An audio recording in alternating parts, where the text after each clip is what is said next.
আসসালামু আলাইকুম বন্ধুরা, আশা করি সবাই সুস্থ আছেন। বন্ধুরা, গতকালকে জর্ডানের সামরিক ঘাঁটিতে এবং এর পূর্বেও জর্ডানের যুক্তরাষ্ট্রের সামরিক ঘাঁটিতে ইরান যে হামলা করেছে, সেই হামলা যদিও প্রতিহত করার দাবি করেছে যুক্তরাষ্ট্র, তবে বাস্তবিক বিভিন্ন তথ্য ভিন্ন কথা বলছে। জর্ডানের যে সবথেকে গুরুত্বপূর্ণ বিমান ঘাঁটিতে যুক্তরাষ্ট্রের F-35 যুদ্ধ বিমান, F-22 রাপ্টার, F-16, F-15 এর মতো যুদ্ধ বিমান, এমনকি আকাশে রিফিউলিং এর জন্য KC-135 এর মতো বিমান থাকে। সেই ঘাঁটিটিকে লক্ষ্য করে ইরান অন্তত পক্ষে 8টি ব্যালিস্টিক মিসাইল নিক্ষেপ করেছে, আর ধারণা করা হচ্ছে তার বেশিরভাগই হিট করতে পেরেছে। আর এই বিষয়গুলো পুরো যুদ্ধের সমীকরণকে ঘুরিয়ে দিচ্ছে এবং প্রকাশ্যে আলোচনায় এসেছে ইরানের খাইবার শেখান মিসাইল, যেই মিসাইলটি দিয়েই কিন্তু সরাসরি সেই জর্ডানের ঘাঁটিতে আক্রমণ করা হয়েছে। দেখুন, খাইবার শেখান মিসাইল হলো ইরানের ইসলামী রেভলিউশনারি গার্ড কর্পস দ্বারা তৈরিকৃত একটি আধুনিক মাঝারি পাল্লার ব্যালিস্টিক মিসাইল বা MRBM। 2022 সালে ইরানের ইসলামী বিপ্লবের যে 43তম বার্ষিক রয়েছে, তখন কিন্তু এটি প্রথমে জনসম্মুখে আনা হয়।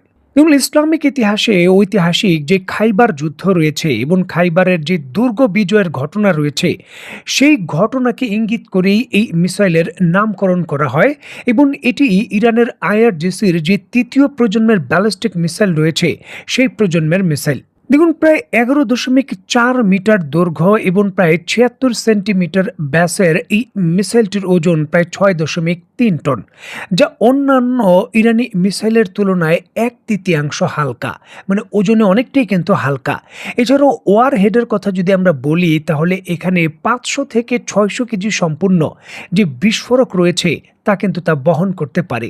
ইরানের কাছে এর থেকেও শক্তিশালী রেঞ্জের ব্যালিস্টিক মিসাইল রয়েছে, তবে সেগুলোকে গেম চেঞ্জার বলা হচ্ছে না। যেখানে খাইবার শেখান মিসাইলের রেঞ্জ হলো 1450 থেকে সর্বোচ্চ 1700 কিলোমিটার, মানে মধ্যপ্রাচ্যের যে কোনো দেশে এবং ইসরায়েলের ভূখণ্ডের যে কোনো স্থানে এটি দিয়ে আক্রমণ করা সম্ভব। প্রশ্ন হচ্ছে যে ইরানের অন্যান্য লং রেঞ্জের এবং ভারী পেলোডের মিসাইল থেকেও এই মিসাইলটিকে কেন বেশি গেম চেঞ্জার বলা হচ্ছে, এবং জর্ডানের মতো অত্যন্ত সুরক্ষিত যুক্তরাষ্ট্রের আকাশ প্রতিরক্ষা ব্যবস্থার যে বলয় রয়েছে, সেখানে ইরান কেন এই মিসাইলটি ব্যবহার করছে।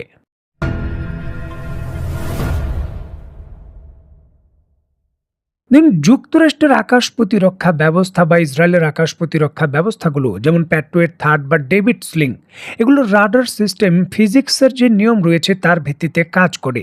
দেখুন, একটি মিসাইল যখন সাধারণত ছোড়া হয়, তখন মিসাইলটি বৃত্তের মতো করে একটি পথ অনুসরণ করে। প্রতিরক্ষা রাডার ব্যবস্থা মিসাইলটির গতি এবং দিক মেপে গাণিতিক হিসাব করে বের করে আগামী 2 থেকে 3 মিনিট পর মিসাইলটি কোন বিন্দুতে থাকতে পারে, আর অতঃপর সেই বিন্দুতে ইন্টারসেপ্ট বা মিসাইল ছুড়ে সেটিকে ধ্বংস করা হয়। খাইবার শেখান মিসাইল এর পুরোপুরি হিসাব নিকাশ পাল্টে দিয়েছে, কারণ চূড়ান্তভাবে এর যে পেলোড রয়েছে বা এর যে ইন্টারসেপ্ট রয়েছে, সেটা আক্রমণের কয়েক মিনিট পূর্বে সাপের মতো মন নিয়ে তার দিক পরিবর্তন করে ফেলে। আর এই জন্যই কিন্তু মিসাইলের ইন্টারসেপ্টগুলো সরাসরি সেই বিন্দুতে গিয়ে মিসাইলটিকে আর খুঁজে পায় না, কারণ মিসাইলটি তার ট্র্যাজেক্টরি পরিবর্তন করে এর পূর্বেই তার রাস্তা পরিবর্তন করে ফেলেছে। এবং এমনটা কয়েক দফায় খাইবার শেখান মিসাইল করতে পারে, এমনটা দাবি করেছে ইরান। খাইবার শেখান মিসাইলের আরেকটি গুরুত্বপূর্ণ শক্তি হলো এর গতি। আন্তর্জাতিক রিপোর্ট বলছে বায়ুমণ্ডলে প্রবেশের পর এর গতি প্রায় মাক 12 বা ঘন্টায় 19,500 কিলোমিটার গতি থাকে।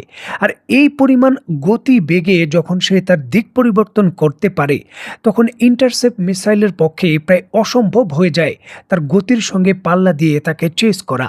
সাধারণ একটি ব্যালিস্টিক মিসাইল যদি কোনো দেশ হামলা করে বা আক্রমণ করে, নিয়ম অনুযায়ী সেই ব্যালিস্টিক মিসাইলের যা রেঞ্জ থাকবে তার 4 ভাগের 1 ভাগ উচ্চতায় ব্যালিস্টিক মিসাইলটি উড্ডয়ন করবে।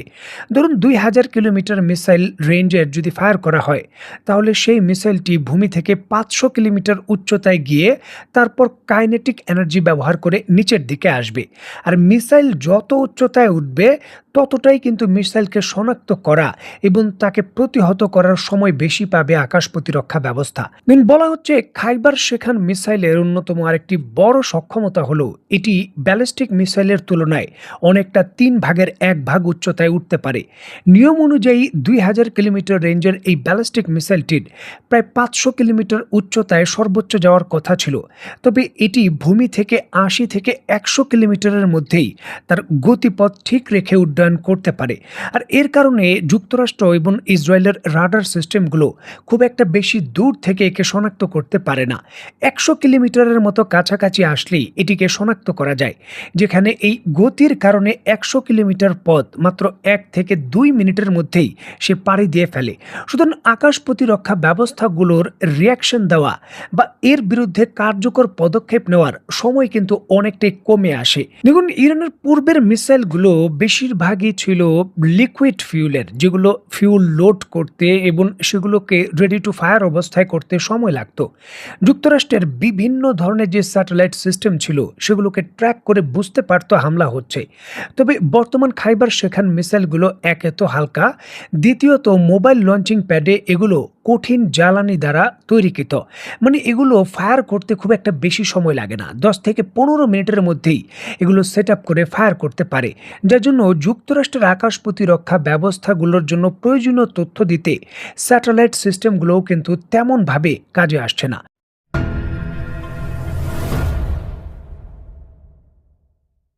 দেখুন, ইরানের খাইবার শেখান মিসাইলের যে টেকনিক্যাল বিভিন্ন বিষয় রয়েছে, এই বিষয়গুলো আমি 3 থেকে 4 মিনিটে হয়তো পরিষ্কারভাবে আপনাদের ধারণা দিলাম।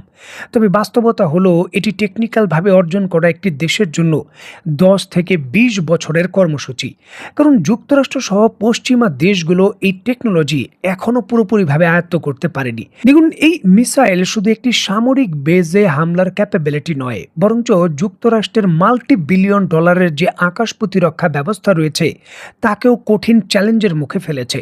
যুক্তরাষ্ট্রকে যে কোনো ধরনের চুক্তি করতে শুধু এটাই নিশ্চিত করতে হবে না যে ইরান পরমাণু অস্ত্র তৈরি করবে না, বরঞ্চ এটিও নিশ্চিত করতে হবে যে ইরান তার যে মিসাইল প্রযুক্তি রয়েছে তা আরও উন্নত করবে না, বা এই ধরনের মিসাইল প্রযুক্তি যুক্তরাষ্ট্রের বিভিন্ন প্রভাব বলয়ের যে রিজন রয়েছে সেখানে বিভিন্ন দেশকে হস্তান্তর করবে না, এটাও কিন্তু নিশ্চিত করতে হবে। শুধু পরমাণু অস্ত্রই ইরানের এই যুক্তরাষ্ট্রের জন্য এখন হুমকির বিষয় নয়, বরঞ্চ ইরানের যে মিসাইল কর্মসূচি রয়েছে সেটিকেও যুক্তরাষ্ট্র তার আধিপত্য এবং প্রভাব বলের জন্য বড় ঝুঁকিপূর্ণ হিসাবে দেখছে। আর এই জন্যই যুক্তরাষ্ট্র বারবার যে কোনো ধরনের আলোচনা, সমঝোতা বা চুক্তির ক্ষেত্রে ইরানের মিসাইল কর্মসূচিকে অন্তর্ভুক্ত করতে চাচ্ছে। তবে ইরান বরাবরই তাদের অবস্থান থেকে পরিষ্কারভাবে দাবি করছে মিসাইল কর্মসূচি নিয়ে তারা কোনো ধরনের আলোচনাই করবে না, যে কোনো ধরনের চুক্তি হওয়া তো দূরের কথা। এখন প্রশ্ন হচ্ছে, যুক্তরাষ্ট্র নতুন করে যে খসড়া চুক্তির প্রস্তাব হয়েছে বলে বা কিছুটা অগ্রগতি হয়েছে বলে দাবি করা হচ্ছে, সেই চুক্তির অধীনে কি ইরানের এই মিসাইল কর্মসূচি অন্তর্ভুক্ত, বা এই ক্ষেত্রে যুক্তরাষ্ট্র তার শর্ত বাস্তবায়নের ক্ষেত্রে কোনো অগ্রগতি কি লাভ করতে পেরেছে দেখার বিষয় চূড়ান্তভাবে সেই খসড়ায় কি আসে। তো বন্ধুরা, আজকের মতো বিদায়, নতুন কোনো ভিডিও নিয়ে আবার দেখা হবে। সেই পর্যন্ত সবাই ভালো থাকবেন, সুস্থ থাকবেন এবং বাংলাদেশকে ভালোবাসবেন। আল্লাহ হাফেজ।